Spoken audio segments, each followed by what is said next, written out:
Hey, did you see Nia's post on Instagram? She wrote a full caption in English just for a cup of coffee. Look at this. Oh, yeah. It said, this cup reminds me that healing takes time.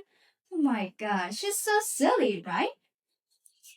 True, but sometimes I kinda get it.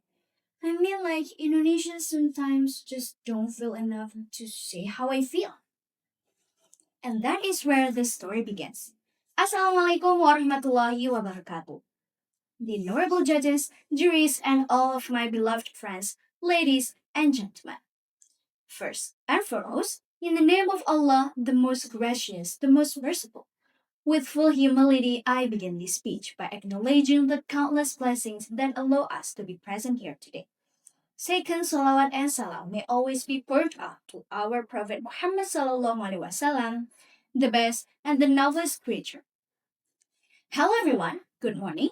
My name is Zabrina Chunaifi, and on this happy occasion, I would like to deliver my speech entitled English as Our Voice of Soul. Ladies and gentlemen, before that, let me ask you a simple question. Have you ever typed out a long caption in English on Instagram just because Indonesian simply is not enough to convey what you're feeling?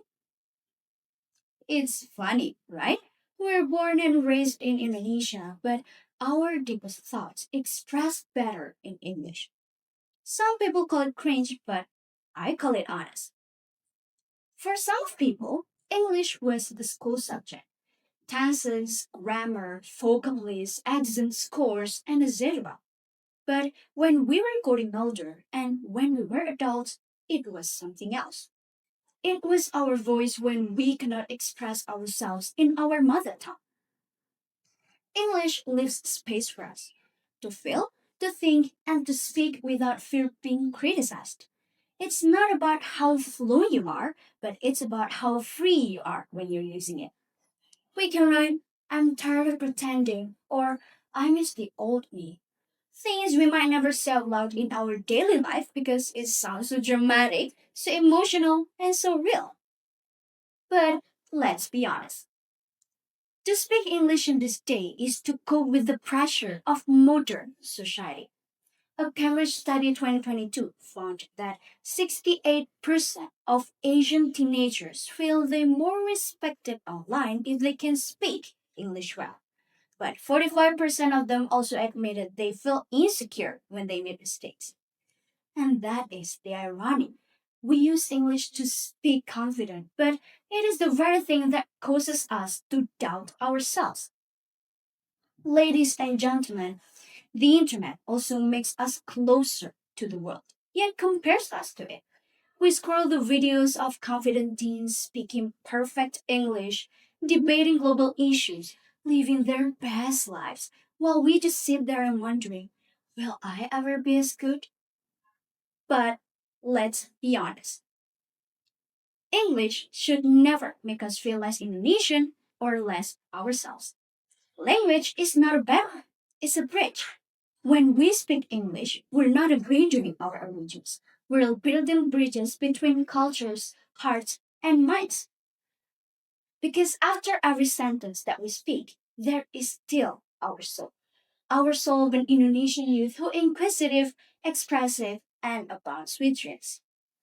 Ladies and gentlemen, so yeah, we can say I'm healing instead of aku lagi berusaha pulih. Or we can say I'm lost or I'm growing. Because that voice who's saying those words, that is tell you. So when someone else, why do you speak English? Are you trying to be smart? Simply smile and say, no, I'm trying to speak from my soul. Because English for our generation is not just about language. It's about our voice of our confusion, our courage, and our hope. And that is not just about how we connect with the world, but it's about how we connect with ourselves. So let it English be more something we study. Let it be the voice of our soul. Ladies and gentlemen, I think that's all I can say on this happy occasion. Thank you for your kind attention and wassalamualaikum warahmatullahi wabarakatuh.